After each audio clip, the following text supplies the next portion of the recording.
Welcome to the Disrupt Education Podcast. I'm Peter Hostrawser, the host. I have two wonderful guests and maybe more today showing up. I have Simon and Jessica here with us. Who wants to go first with an introduction? I think ladies first. So Jessica, would you mind throwing out an introduction for us? Oh, thank you so much, Peter. My name is Jessica Cavallaro. I have been a U.S. government teacher for about 15 years. And during the crisis of COVID in education, I wandered upon Scrum and Agile and found it as a fantastic way to unite my students and keep them collaborating and connecting. And the joy that has come out of that and the kind of learning that's come out of that has really sparked a new revolution in my mind for education. So I just like sharing the message with other educators. Thank you for sharing. And Simon, you are here as well. Simon, tell us a little bit about who you are and what you're about. I'm an educator. I've been educating professionally since 1995 when I left college. I have two different little consultancies that I have a lot of fun with, serving two different types of complex adaptive systems full of caring humans who are trying to make improvements in the things around them that are also complex adaptive systems. So we got this is going to be a great conversation. I can't wait to jump in. But before we jump into kind of, why we're going to dig in and shake up some education, I love to give the viewers or the listeners your path in education. What was it like? So we'll bounce it to Jessica. Tell us a little bit about your educational journey until now. What was it like, even in systems, outside of systems, etc.? So I was born and raised in New York. My first job was in East Harlem, and I went to go teach my kids in my Title I school about history. I was doing U.S. history, and I was about to teach them the battles of the French War, and I had literature consultants that came in and basically took my book and threw it out the second story window and said, these kids need life skills. You need to figure out how to teach skills and ELA through social studies. And that is where my pedagogical journey really began, was how do I embed real life skills into every single lesson and make this worth it for my kids? And that got me in the path of project-based learning, of design thinking, of how to prototype, how to build critical thinking skills, how to formulate questions. All of this just came out of that moment. So I never got a chance to be a traditional teacher because I was ripped out of that within 2 months of walking into a classroom. And that's kind of what leaves me open to trying all of these different kinds of experiments, because if it's worth it for the kids and it makes connections to them. I do believe that history is crazy important for people to know, but it's not important if they can't relate it to their own life. So just making sure that I can build passion in students and give them a better future by the things that they're learning in my class. That's about what I do in public and private school, all up and down the East Coast. What kind of student were you in school? Were you already thinking about this going through your schooling, or was it just like, all right, I'm just checking the boxes, and then all of a sudden, wham, I'm in this system, and what the heck's happening? I know it's a little weird, but I'm a rebellious personality type. In school, I could not understand why I was learning what I was learning. And so I didn't put in the effort. So thankfully, I was a smart enough kid that I could get B's and A's and not put in any effort. But I had no idea why I was doing what I was doing, and no one could tell me why. So really, I had one fantastic, you always have that story. I had one brilliantly fantastic history teacher, and I never knew I loved history before. And then all of a sudden, it's all that I do. I watched documentaries cleaning my house. I really like history. But I had no idea until I had this teacher that got us up and was teaching us about culture, and we were kowtowing, and we were learning how, when we were studying ancient China, how to eat with chopsticks, like just things that a kid growing up in a teeny tiny woods town in the middle of New York never gets experienced to, and that opened up the whole world to me. So I knew that I wanted to be that kind of teacher. I didn't know that I'd be this rebellious, but it suits me, so I just keep going. No, I love that, and congratulations on never being a traditional teacher. I always congratulate you. That's awesome. So, yeah, you're very welcome. We'll shift over to Simon. So, Simon, tell us a little bit about like your path and your educational journey. You got an interesting thing when it comes to testing. I do. Thank you. Yeah. I believe test early and often, and that's mostly with respect to myself and the systems I'm told that I need to interact with. So like Jessica, I was born with a sort of fiercely independent spirit. I was born in Southern Vermont, very untraditional household. My father was also a teacher. He was rule breaker #1 in our family. So he was all about testing thoughtfully for rules that feel like they're silly. And so I brought that into a career starting in progressive education in independent schools, again, primarily in New England. Progressive in the sense of John Dewey, progressive in the sense of learning matters in proportion to its applicability to the world outside. So I basically taught history, various kinds of American history, taught forms of American politics and government, and taught economics, because I was like, this pretty much covers the bases about how humans can tell stories of either dysfunction or functional systems. And let's see if we can, aim for that more functional system that's built more around collaboration, frankly, because we know that, the most durable forms in institutions come from collaboration, not from competition and hierarchy, which totally fits with the let's self-organize our way into a better future, which is what comes to the testing. So halfway through college, my Spanish teacher, Senora Dolman, said, something's not right here. I was near the Mayo Clinic in college, so I got to have this incredible battery of testing that showed me that I was totally not someone who should have been admitted to that college. In fact, I was someone who probably shouldn't have been admitted to almost any college, and here's why. Halfway through college, the educational testing revealed that I spelled at a 9th grade level. Most colleges don't admit people who can spell at a 9th grade level. Yeah, right. Especially selective colleges, which I happen to get into. I read at the speed of a 10th grader halfway through college. Wow. So if that testing had happened earlier, I wouldn't have gotten in. Yeah. And the third data point is when she looked at my analytical writing, she was like, oh, you think like a graduate student. So that's in one human being, someone who was a spread of 8 years from 9th grade to graduate school. Who the hell is trained in a college to deal with that kid? In the end, it didn't really matter because I had great people around me and I was just like stubborn and driven. So it didn't really matter. Like the point is testing is not the answer. And it's just to say, there are all these things we walk around quite certain of. And here's an example of, as a teacher, I'm saying there could have been this unintended consequence of me getting tested earlier. And as a teacher, I know early testing matters. And all of this is just to say the system we've inherited needs some tweaking.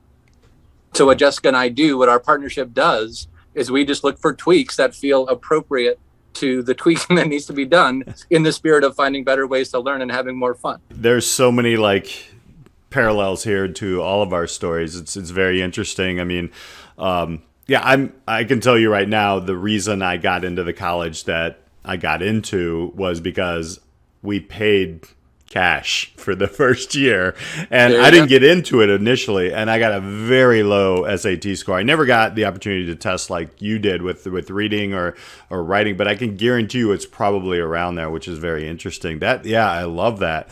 The idea that we're looking at, and I know you're going to get into this a little bit more about like what is the initial need, right? Let's go humanistic need.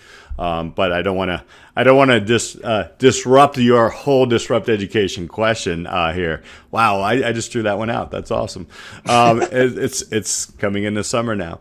But let me then ask that question. I'm gonna throw this out to you first, Jessica.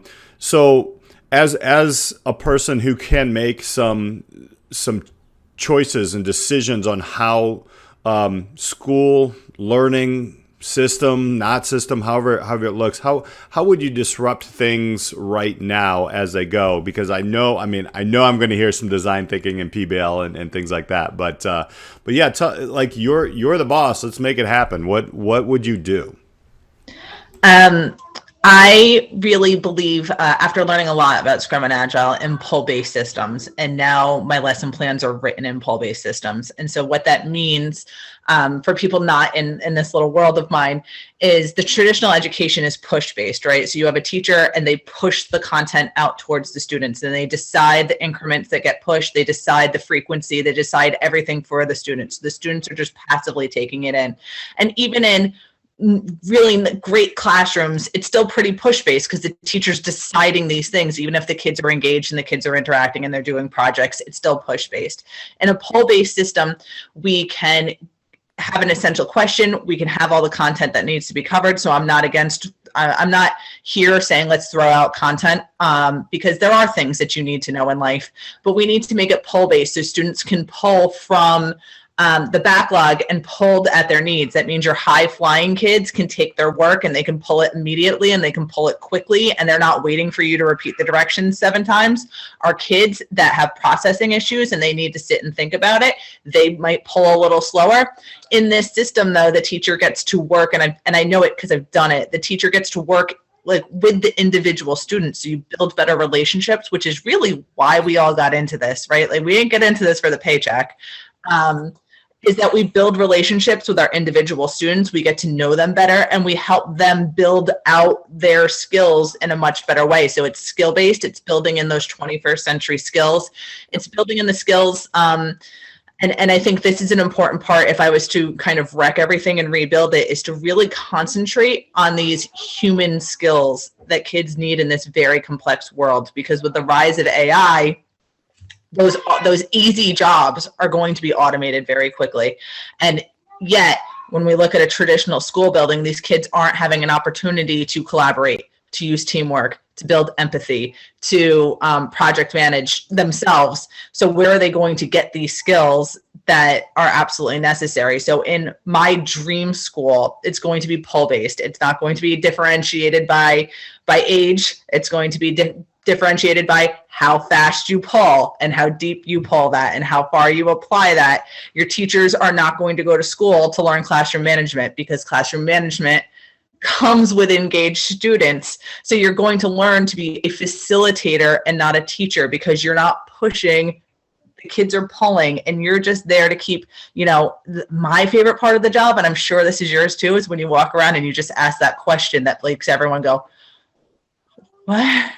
It's because that's the critical thinking skills. When you can make a kid make that face, that's when you know their brain is growing and the gray matter is growing denser and denser, because they're like, oh, I thought I had it figured out. Like, that's what education should really be. It should be application constantly. It should be applying to the real world. And I say that as a history teacher. So I should be able to teach you about ancient India, and you should be able to apply it to the world today, or else why are you learning it? So this is, my dream is teachers as facilitators, students as active pullers, as constant application. This is what my dream is. This is the education that I hope that we can, start to build, so my children can have it. I have little children, and I don't want them in a classroom during worksheets. I want them pulling the information to themselves. So that's really my dream. It's a little big, but Jessica, that bakes differentiated instruction right into the curriculum without the teacher needing to spend any time planning differentiated instruction. The DI is emergent. And so you get all of the upside of authentic DI and no time cost to it, which people often misunderstand. They think this is some extra thing. It's not. All it does is it lets your kids start to self-organize and pull the learning, which decreases the teacher's need to be hacking on kids and managing, because you're teaching self-management in situ, which is theoretically what we want more of in the world. Yeah, I mean, in all honesty, my job's never been easier since I brought agility into my classroom. I tell this funny story. I started in the beginning of the year, and it took my kids 2 weeks to figure out their project. By the end of the year, it took them 1 day to organize their project. And then when I walked around to ask them if they needed help, they were telling me to leave. So I drank so much coffee that semester because no one needed me. I just kept going to get more coffee. So, it's a great system for everyone involved. And I think when we look at education, we tend to think just about the students, but man, we're having a hard time too. Our parents are having a hard time. Our administrators are having a hard time. So we need to kind of reconfigure what education is to really think about the well-being of everyone involved. And so, ideally, we want our students obviously the best prepared for the world, but we want teachers to come back next year. We want parents to feel engaged, and that we care about them. We want administrators not to be stressing out over test numbers. Like these are all things that all of us need to continue the system, because it looks pretty dire right now. So I'm going to use and this is going to be your next business is GMG. Gray matter growers. I think that's what we should be. We should just throw out teacher and just gray matter growers. I love that. That's a great acronym. Well, you said it. You hit it. So that was great. And I want to come back to that as well. I mean, DI, differentiated instruction. As somebody who has taught in an agile way, and then also you have to kind of balance these things. It's very interesting. Now I'm gonna shift over to Simon, because you were talking a little bit before we even started taping on the podcast, a little bit about communities and in smaller areas of learning. Tell us a little bit about so you're now in your area of learning, and you get to check the box or to create something. What does it look like? So for me, I had spent a lot of time thinking about the problem that we face. And I don't spend much time thinking about the solution, because as Einstein said, if he had an hour to solve a problem, he'd spend 55 minutes thinking about the problem first. So I spend a lot of time thinking about the problem. And my sort of assessment is so much of the problem is we're confused about how we need leadership to be. We need leadership to be servant leadership more. We need leadership to be overconfident and pompous less. We need leadership to be more localized, which is what you can do when you have good servant leadership. So if I had a magic wand, I would say, hey, people who claim to care about education, please send your check to Mr. David Marquette. And our goal as a nation is to get the biggest percentage of people through David Marquette's servant leadership course as we humanly can. That's it. Get people flowing through Marquette's servant leadership program, and you solve the problem in schools by just saying, hey, we don't care what level you're at in a school. Servant leadership, organize your classroom in the way that he organized the sub. And then you harness human curiosity and desire to be good and to do good. And then the leadership vacuum is solved. It's self-organized at the local building by building level. And then you don't need the $47,000 billion layers of crap above that to just get the kids the experiences that Jessica and Rosalind deliver for pennies on the dollar. And it's like, we can just stop effing around and actually get to the business that we claim to all care about and want to prioritize. What's very interesting about that is it is hard, and I think we all know this as educators in a system that they pull you one way, but then they do the other thing. So you're hitting it on. I mean, we see it, and I think that's why in May we're just absolutely exhausted. We are pulling, pushing, dropping, throwing up in the air. Yep. We don't know what to do, which is great. It's a great problem to have, because you're right. Like when you're looking at these things, you start to, as an educator, there's two types of educators in my mind, right? Like there are educators who get to a point to where it's like, look, I'm either going to check the box until I retire, and there's more and more of us that are either going to pop and do something else, maybe even around education. I mean, there's this little weirdo like myself, and like you just keep digging in the system, and you're like, it is your playground. It is that. I have, all right. So here's my next question, right? These are very, very good ways to look at how we can change education. And I know it seems so systemically speaking, but I mean, it's the world we live in. How do we start steering the ship? Now, the David Marquette piece was one, but then, everybody sees, and I'm a secondary educator, so everybody sees either a block schedule of 4, or you got to take these 8 classes and all these things. Now, I've done Agile. We PSM one of the youngest students in the United States. I totally see the power of it. What does that turning of the Titanic look like for y'all? And I can leave that out to either one of you. So to me, you turn the Titanic when you don't need to be at the helm. And by that, what I mean specifically is school's got enough problems. To me, the solution begins with educators coming together during the summertime to hang out during the summertime. Jessica and I and other people have a summer teachers lounge online that people can come show up at and just do teachers lounge sort of stuff, except it's a kind of weird teachers lounge. It's a different kind of teachers lounge. You will smell no stale smoke. You might smell beer from time to time, but it's after hours.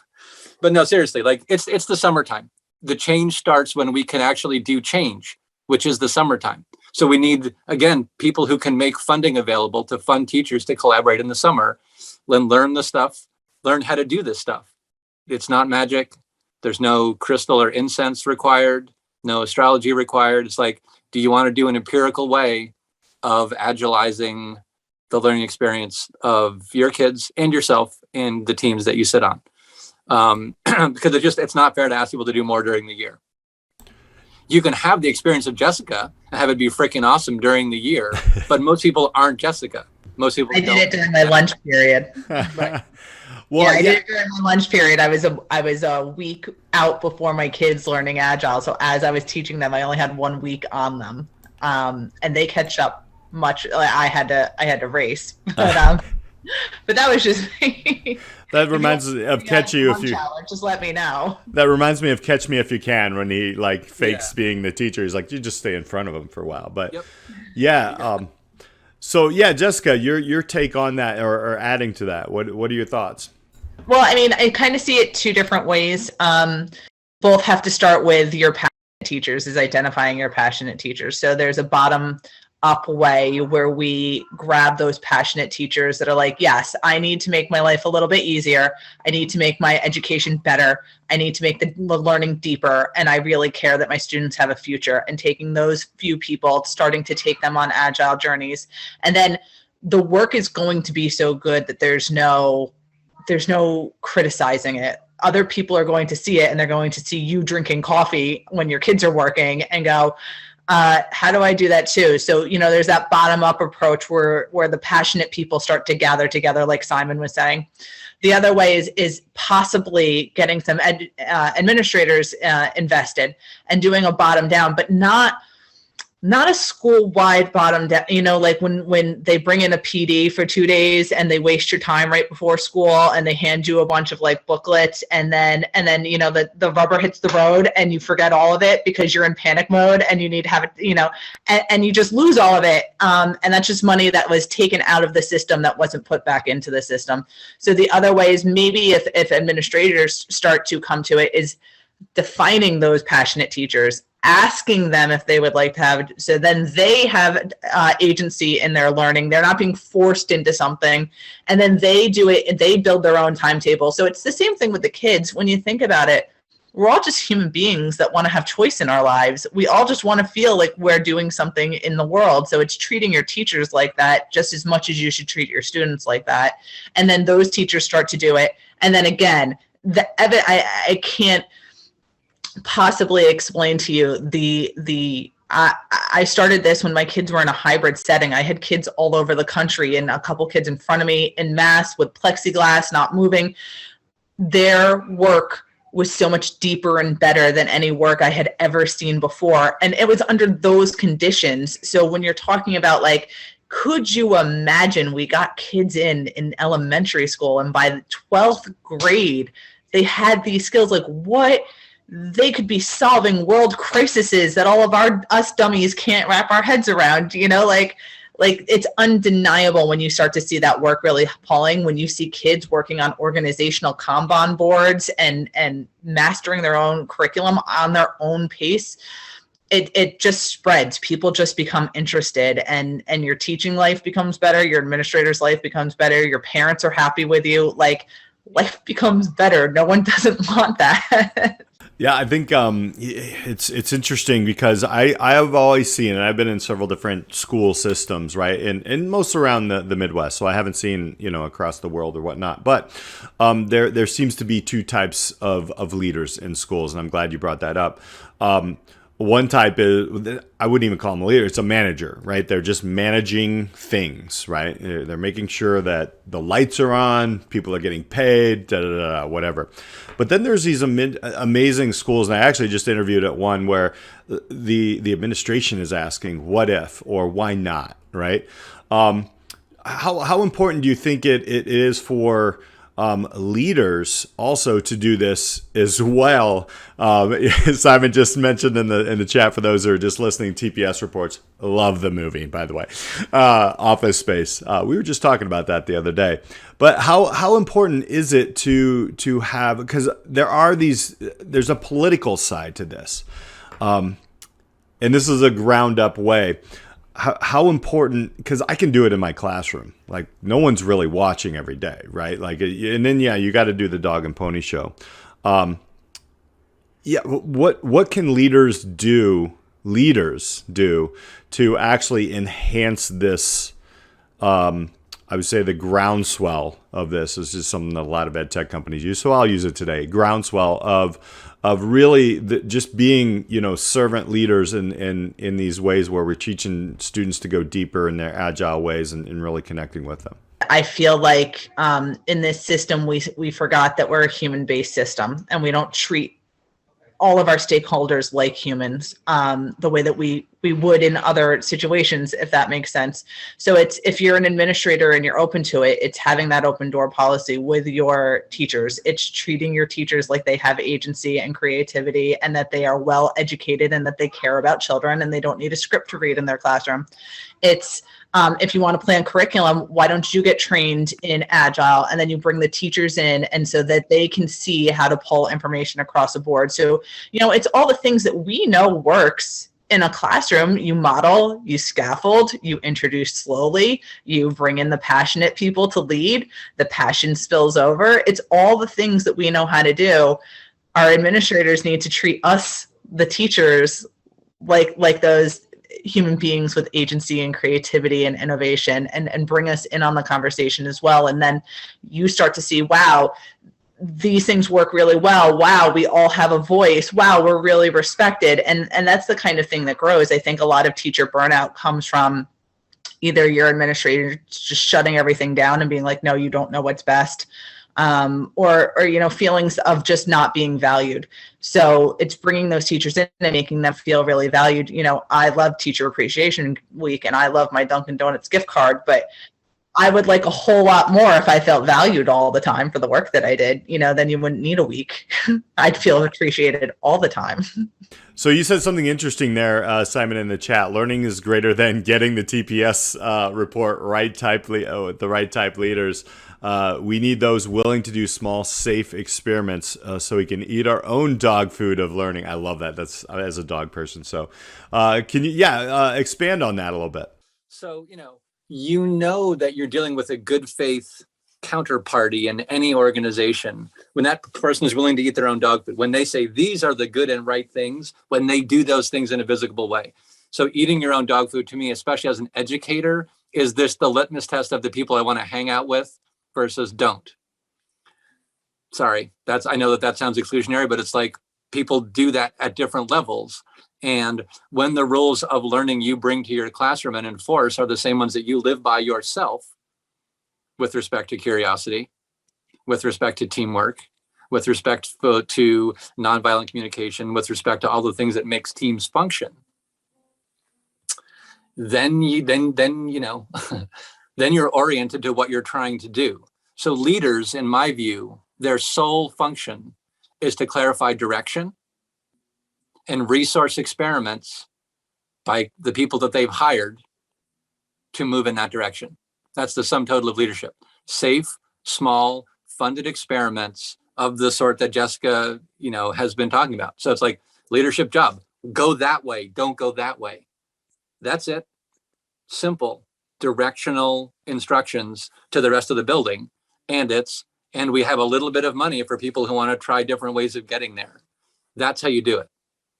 To me, that's the leadership model. It's not the TPS reports. No, it's the experiments, because the experiments then will teach you something, right?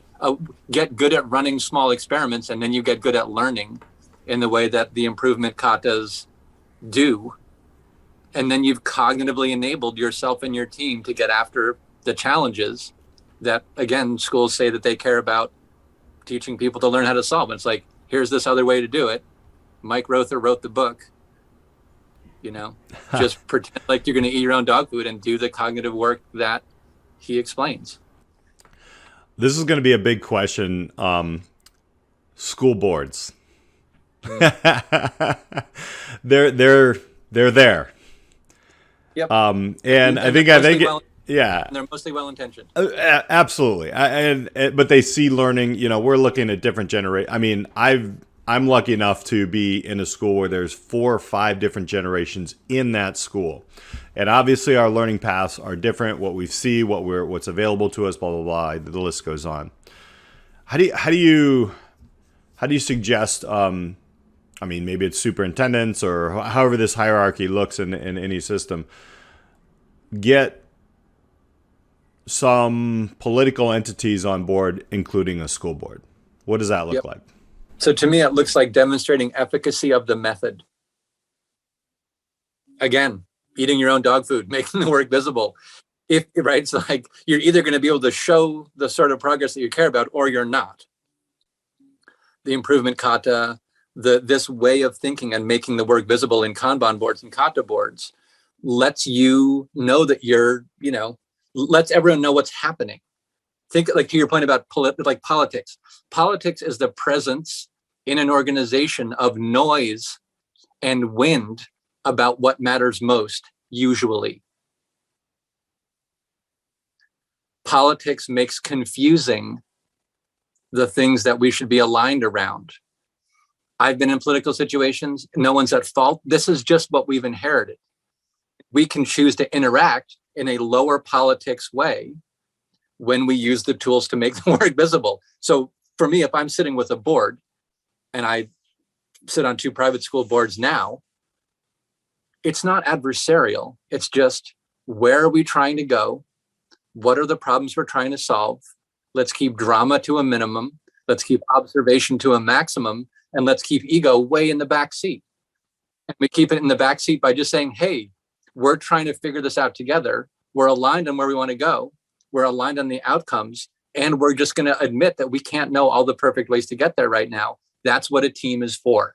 That's what a school board is for. That's right. It's like, it's just applying that same logic at every single level of what you're trying to produce. So when Jeff and I sit down with boards, we're like, what's not working? Let's just start with what's not working and list it all. And let's start with what is working and list it all. And then say, why are these things happening? And you run through the 5 whys design protocol around each of those 2 lists. And then you've got the places to start running your experiments from. It takes half an hour, and there's no torture involved. There's no, right. It's not an uncomfortable process. You just have to be willing to be like, there are some things we don't know and are going to uncover together. Full stop. I'm going through my head right now. The talking heads stop making sense entirely. Exactly. But and that, you I mean, find yourself in a shotgun shack. You can find yourself in another part of the world. And the answer, how did I get here? I could tell we're totally vibing on movies and music. This is great. Jessica, you got anything to add to that? Because I know I mean, I'm so glad you put like ego in the back, because that is so like there so many unfortunate things that are happening in some of the school board meetings. It's just everybody's just like, this is what's great. And I get it. Like, people want to keep their jobs, but like, I know, we got to get on the other side of that. I mean, I just want to back up what Simon said. And a lot of what agility is, when you talk about the base of it, is that transparency, communication, reflection, and increments of getting things done. So when you're able to, if I'm not hiding anything, if I'm being fully transparent, here's my boards, here's my kids' work, here's the expected amount of time I spent, here's how fast they pulled it, and so how much extra time I have now. When all of that stuff, when you're not hiding an agenda or hiding anything behind it, and you're just here, come into my classroom, come in anytime, have the superintendent sit in the back, come eat lunch with my kids, let my kids talk to you. My kids, at the end of last year, designed their own American history museum that had to be interactive and built for middle school minds, and it had to be online and in person. And so when you walk through that and you see kids not only looking at things like the history of Native Americans in America to the Roaring 20s to the Progressive Era, when you're looking at all of American history and you're seeing how kids focused on it, and that you can't deny that kids then know the importance of American history, or that they haven't developed the skills to be able to look at history and relate it to current day. So, have your school board in, have that conversation. And at the same point, if you can talk them into it and they can put their agenda on a Kanban board, then they're transparent too. Then there's nothing to hide. You're saying, hey, I have this kind of money. This is what I'm doing. These are the textbooks that we bought. This is the deal. These are the laws on the books. Everything's transparent. Then you don't get people yelling at each other, because there's nothing to yell about, because it's all right. It's black and white. No one's angling. No one has a slush fund in the back. No one has secret partnerships with other politicians pushing agendas. It's all on the boards. It's all right there for you. So we can clearly see everything, so we can really start to navigate. What really messes us up when we're dealing with complex issues is feeling like we don't know all of it. And then assuming that the other side has other things hidden from us. So when we can take all of that away, we all just walk into a room and say, this is it. What's important to everyone? Really, what's important to the board? The kids are learning. What's important to the parents? The kids are learning. What's important to the teachers? The kids are learning. This isn't hard. So the thing to understand is that these things that Jessica are talking about are not theoretical. I mean, there are schools that have these set of boards, learning boards. Mm-hmm. One of the boards is for the board of trustees. I know it because I'm one of them. It also exists at the head of school level. It also exists at the education team level, at the business office level, at the HR level.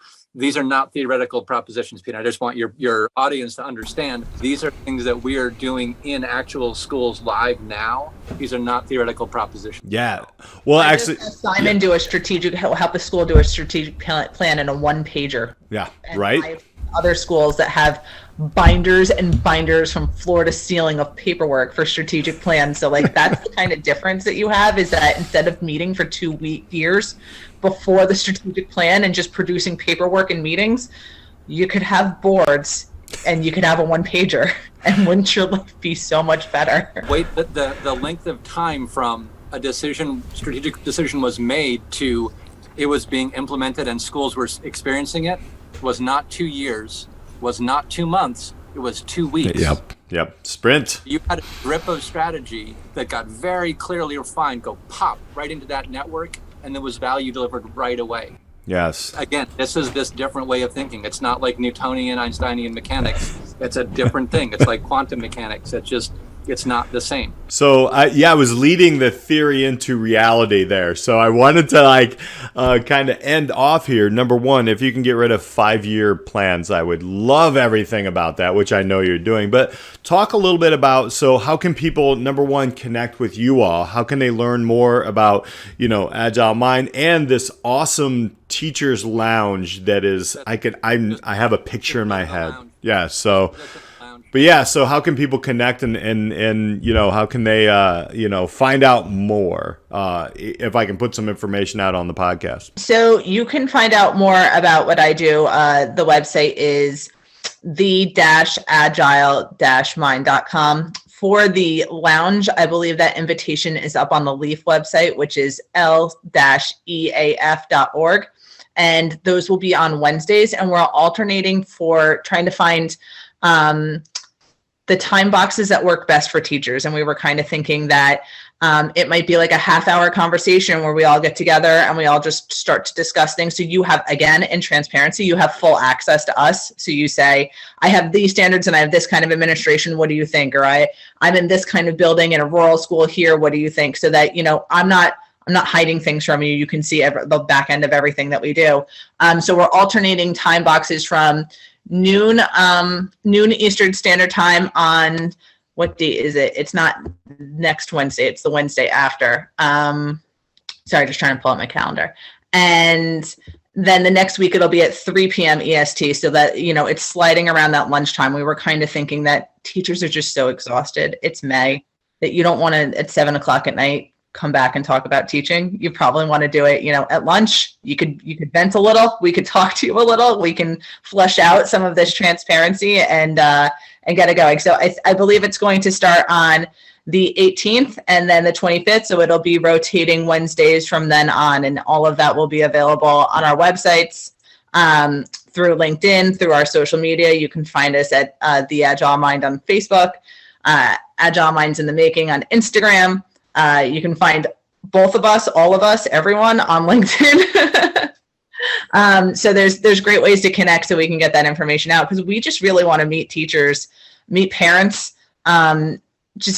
We want to have lasting effect. I don't want to come in for a 2-day PD and take money. I want to change school culture to make it better. I have 2 little kids. I want to make the world a better place for them. I can tell you personally, we've met on LinkedIn. This whole thing started happening on LinkedIn. I think, Jessica, you and I were early connected, and then it just kind of.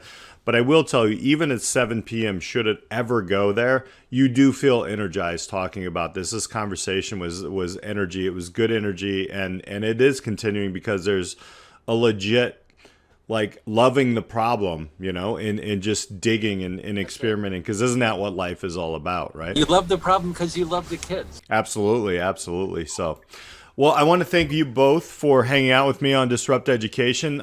Listeners, you want to check these professionals out. There's a there's a lot more. I know this is just the tip of the iceberg of some amazing people. Posse.